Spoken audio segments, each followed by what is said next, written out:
It was 4 a.m. on November 25th when Dan woke up in a cold sweat, his body paralyzed with fear. The familiar sensation of sleep paralysis gripped him once again, something that had haunted him every November. But this time, this was different. This time, something was standing in his room. Was it real, or was his mind playing tricks on him in the dark? Hello, I'm Erudite and welcome to Moonskull. If you're here looking for tales of horror, the paranormal, sci-fi, and the unexplained, then you are in the right place. I know you 5,000 wonderful fear addicts, as well as the 30% of you closet horror buffs who have still not subscribed, are eager to get to the story I just mentioned, so let's dive into Dan's chilling experience. Dan had been plagued by sleep paralysis for as long as he could remember. Every November, it was like clockwork. It wasn't a new experience for him. He had become accustomed to the feeling of being trapped in his own body. Unable to move, his mind was awake but his limbs frozen. But on this particular November night, something changed. At 4 a.m. he was jolted awake, his heart racing, his breath shallow. He had escaped the usual paralysis quickly, but something was different. He felt a presence in his room, something heavy, something dangerous. A sense of deep, suffocating hatred radiated from the shadows. Dan immediately sat up, his eyes darting around the room, scanning every corner. He couldn't remember the last time he had been this frightened after a sleep paralysis episode. Usually, he would just bury himself deeper in the blankets, trying to shake off the terror, but this time, he couldn't shake it. This time, he had felt genuine danger closing in. At the doorway of his room, there was a figure that didn't belong in this world. It was huge, easily 8 feet tall, and it wasn't human. Its body was like that of a gorilla, massive and muscular, but its head was unmistakably that of a goat. Dan tried to rationalize it, thinking maybe it was just his mind playing tricks in the dark, but he knew what he saw. The figure wasn't just standing there. It was moving, jerking its head and limbs like a marionette, its body twitching unnaturally. His heart pounding in his chest, he reached for his phone, fumbling with the device as his fingers trembled.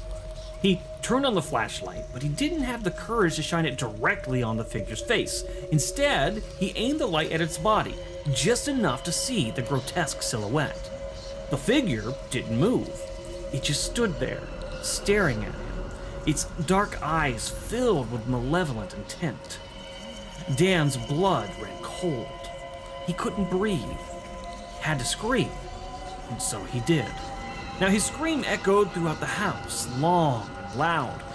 He wasn't about to take any chances. He screamed for help, hoping his father would hear and come running. Dan's father, a deeply religious man, lived in the house with him. He had seen his share of strange occurrences, so he was no stranger to the supernatural. As Dan screamed, his dad barged into the room. At first, he stopped at the doorway, scanning the room, but as soon as he stepped inside, something strange happened. The demon-like figure grimaced, its form distorting, before it simply just disappeared, like smoke vanishing into thin air. Dan's dad rushed to him, embracing him with a tight hug. It wasn't the first time his father had had to comfort him after an experience like this.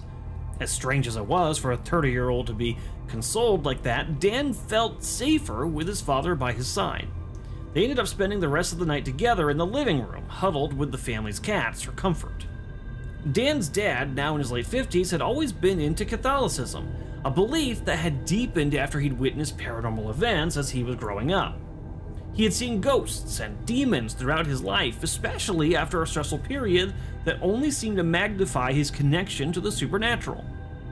Dan wasn't particularly religious, but he couldn't deny that his father's experiences were strange, and this encounter felt like something out of the ordinary.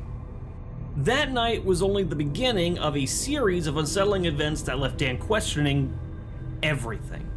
The sleep paralysis, the chilling presence, the vivid appearance of the creature were all hard to explain. Was it just his imagination running wild, or was there something deeper, something darker at work? The next night, Dan thought about everything that had happened, trying to find a logical explanation, but when he thought back to the time when he first moved into the house, the unease started to creep back. He remembered an odd experience from a year earlier when he had fallen asleep on the floor with nothing but frequency sounds playing. That night, something happened while he was asleep. A priest's chant, an exorcism prayer in Latin, had somehow started playing from his phone. He hadn't woken up from the sound, but what had woken him up was a sensation of something tapping his foot twice. He hadn't thought much of it at the time, but now looking back, that night felt significant. Was it connected to what happened? To the figure that had haunted him, lurking in the doorway, casting shadows across the corner of his mind?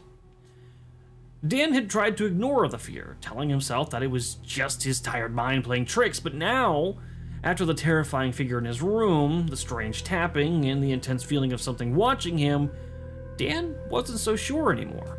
Something was out there, something not quite human, and it wasn't ready to let him go. And there you have it, folks. A tale of a family haunted by something they just simply couldn't explain. What do you think happened to Dan that night? Was it just sleep paralysis, or was there something darker at play in his home? Let me know your thoughts in the comments down below. And if you want more of this kind of wild paranormal real-life madness, make sure to smash that like button and hit subscribe, because we got plenty more where that came from. I'm Arudai, and until next time, stay curious, stay cautious, and remember, sometimes the scariest things are the ones we can't explain.